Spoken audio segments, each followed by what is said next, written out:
इसलिए ये सारे वेरिएंट सबसे पहले दिल्ली के अंदर आते हैं, क्योंकि दिल्ली देश की राजधानी है, यहाँ इंटरनेशनल फ्लाइट्स आती हैं। अगर इनको समय रहते रोक दिया जाए तो मुझे लगता है कि कोरोना उतनी तेजी से ना फैले जितनी तेजी से भारतवर्ष में आकर के फैलने लगता है। भारतवर्ष की हमारी जनसंख्या भी बहुत ज्यादा है, तो उस हिसाब से जो है भीड़ भाड़ वाला जो है सिटी है दिल्ली, तो यहाँ बहुत जल्दी से वो फैलना शुरू हो जाता है। पूरे देश के लोग, पूरी दुनिया के लोग दिल्ली में आते हैं। दूसरी बात ये कहना चाहता हूँ कि इसके लिए दिल्ली सरकार की तो तैयारियां हमेशा से रही हैं और इस बार भी हैं, लेकिन थोड़ा सा ये है कि हमें ये जागरूकता अभियान भी चलाने पड़ेंगे। हमारी स्वयं को भी हमें जिम्मेदारी लेनी पड़ेगी, हमें लोगों को समझाना भी पड़ेगा, लोगों को ये मैसेज भी देने पड़ेंगे कि अभी मास्क लगाना ना छोड़ें, 2 गज की दूरी ना भूलें। ये सारे कार्यक्रम जनता की भी जिम्मेदारी। इंद्र कुमार जी, आप केंद्र सरकार से क्या सहयोग इस वक्त चाहते हैं?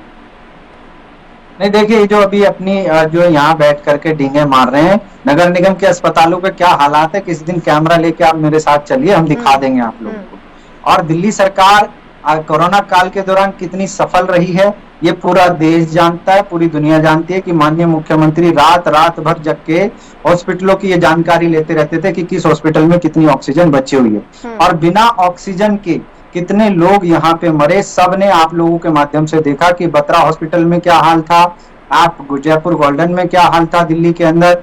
किसी में आधे घंटे की ऑक्सीजन बची हुई थी, किसी में 2 घंटे की ऑक्सीजन बची हुई थी, और उसके बावजूद भी केंद्र सरकार ने भारत के सबसे बड़े सदन के अंदर जाकर के झूठ बोला कि ऑक्सीजन की कमी से कोई मौत नहीं हुई है। इनको शर्म आनी चाहिए कि कम से कम महामारी फैली हुई है, इस मुद्दे पर तो राजनीति नहीं करनी चाहिए। कम से कम इस मुद्दे पर सबको साथ मिलकर लड़ना चाहिए। ये महामारी पूरे विश्व में फैली हुई है, केवल हमारा देश, हमारी दिल्ली इसमें शामिल नहीं है।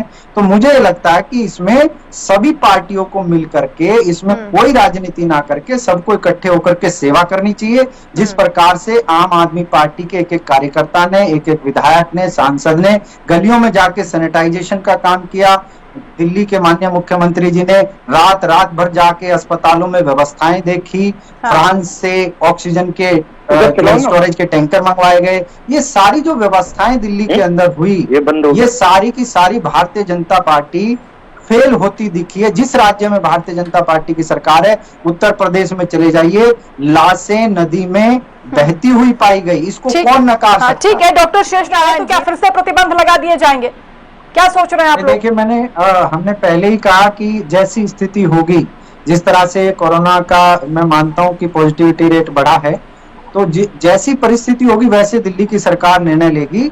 लेकिन समय रहते मैं फिर वही कहूंगा कि ये भारतीय जनता पार्टी की केंद्र में जो सरकार है, इनको समय रहते अगर ठीक से निर्णय ले लेते तो कभी भी कोई नया वेरिएंट दिल्ली के अंदर नहीं आता। और इसका पूरा श्रेय भी माननीय प्रधानमंत्री जी को दिया जाता है कि जितना कोरोना अभी देश के अंदर फैला है, उसमें सबसे बड़ा हाथ भारतीय जनता पार्टी की सरकार का है। इसका श्रेय भी ले लीजिए भाई साहब, ये जो फैलने का जो है ना, ये भी आप ही को श्रेय जाता है इसका भी सारा।